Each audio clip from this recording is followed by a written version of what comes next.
Қызылорда облысы бойынша мемлекеттік қызмет істері департаментінің ұйымдастыруымен сыбайлас жемқорлыққа қарсы төзбеушілік, тұрақтылық мен бірліктің кепілі тақырыбында дөңгелек үстел өткізілді. Дөңгелек үстелдің негізгі мақсаты қоғамда жемқорлықты жиіркенішті амал ретінде көрсету, оның адам өміріне абырой әпермейтіндігін еске салу. Сыбайлас жемқорлық адамзаттың дамуынан бері келе жатқан ең көне категориялардың бірі.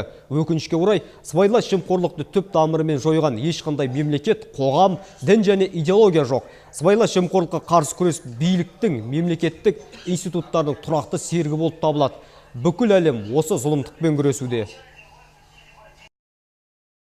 Қоғамның белсенді қатысушылары ретінде этномәдени бірлестіктердің алатын орны ерекше. Сондықтан да сыбайлас жемқорлықты қоғамда жек көрінішті етіп көрсету үшін сіздердің қолдауларыңыз аса маңызды. Еліміздің әрбір азаматы сыбайлас жемқорлықтың кез келген көрінісіне мүлдем төзбеушілік қағидатын ұстанып қарсы тұруға қадамдар жасауы керек.